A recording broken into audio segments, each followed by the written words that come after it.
Okay, so we'll look at Need for Speed, the 2016 reboot at 21:9.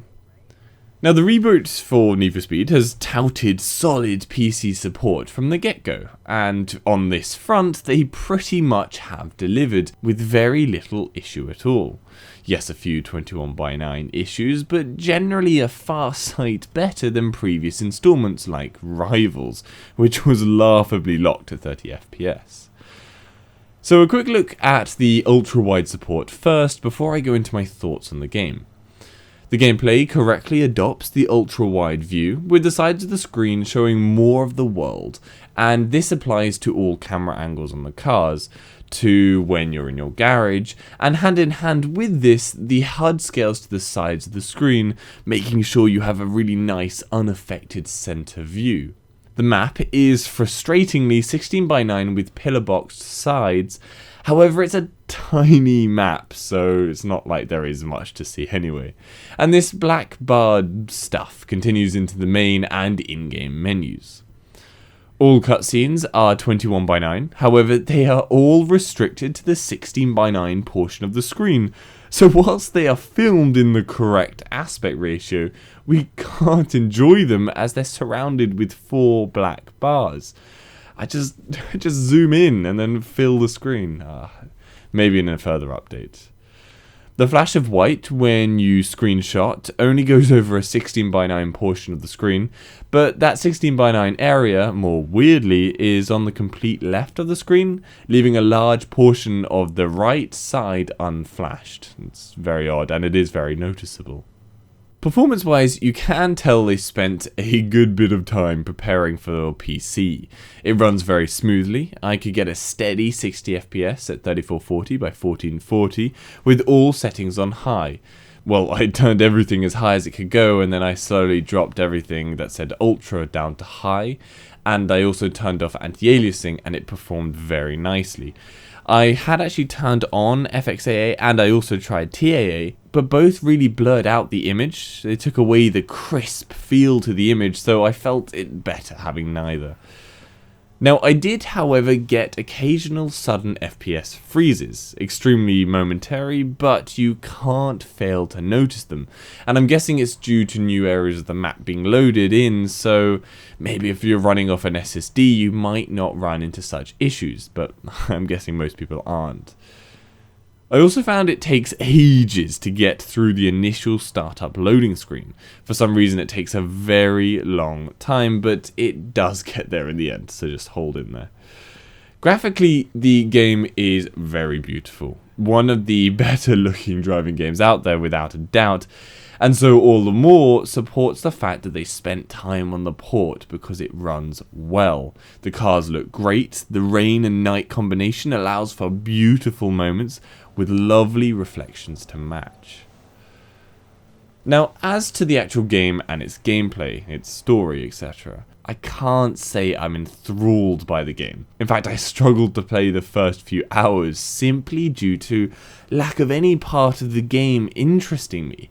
I've played many previous titles and each one has managed to seize my attention. However, nothing in this made me want to continue. The story is, well, let's just say it's the most standard racing car story ever. Race here, race there, act cool, earn points, upgrade your car. Fine, but to be honest, I'm not fussed about the story, as whilst it would be nice to actually have a compelling narrative, it really isn't something I care about in a racing game. I'm here for fun, high-speed action and set pieces that I can jump into at any moment, but this seems to lack any of this. There isn't any destruction. Yes, you have the unbelievably overdone smashing through some seats and lampposts here and there that apparently weigh nothing, but even a full-speed head-on collision with a wall just has your car abruptly stop. There is a slight bump in the car body, but that's it. There's no Burnout Paradise or Most Wanted crash cutscenes here. It's literally impossible, as far as I can tell, to break up your car. In hours of playing, I managed to get a single crash cutscene, which meant I didn't care about being really accurate in my driving, as I knew there'd be no consequences of messing up. I'd be off again like nothing happened. And to make things worse, even after smashing your lights directly. Give it a few seconds and they never fail to flicker back on. It's hilariously annoying to watch. Why on earth they thought this was a good idea, I don't know. The actual gameplay and feel of the cars, for lack of a better word, just dull, uninspired. There wasn't that thrill of driving that I get from so many other driving games, and without that thrill, I simply can't see why I'd play this over any other game. I did try moving about the vehicle drift versus grip settings, but even pumping drift all the way up lacked the kick I was looking for. Now maybe this could come into the game further down the line with new cars, upgrades, etc. But if I'm bored now, why would I or anyone else push for ages to get new cars if we're just not enjoying the game at the start? Games aren't there to be a chore. But that's a personal opinion. You might love the driving, and that's really fantastic. When people love a game, I'm not going to have a go. My time with it doesn't make my opinion the only one, so I would recommend trying to get a bit of driving time before you buy and see if it grabs you. Now, I want to take a moment to talk about the cutscenes. Wow, wow. They are unbelievable. Some of the cringiest stuff I've ever seen. Why on earth they thought live action would ever be good, I don't know. But for me, actually the most annoying thing was the fact that they tried to mesh real life with in-game graphics. You can see it in the opening sequence when you are introduced to people. The cars in the garage are clearly not real, and it's just unbelievably obvious to tell. And on this point, the real-life cutscenes mean you really can tell that you're playing a game. Every time the scenes stop and you go back to driving, you're reminded that it's not anywhere near as detailed as real life, even when the game looks as good as it does. Essentially, it seems to break your ability to suspend your disbelief, not to mention the fact the cutscenes are just plain awful to watch. It's not the case that the acting is bad or the settings are poorly made. It's just the way that they're acting and the constant fist bumping. It's just... I can't explain. Watch them for yourself and you'll instantly see what I mean. But I don't want to bash EA for trying something different. You never know. Anything could work, and I like it when games companies do try new things because that can lead to really great stuff.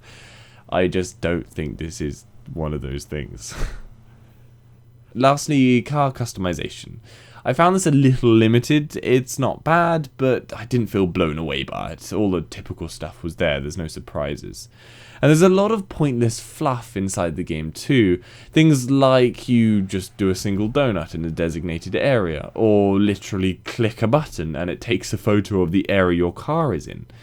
I just don't really know what these moments are. Couldn't you have thought of anything more interesting to do as side stuff to fill out the game?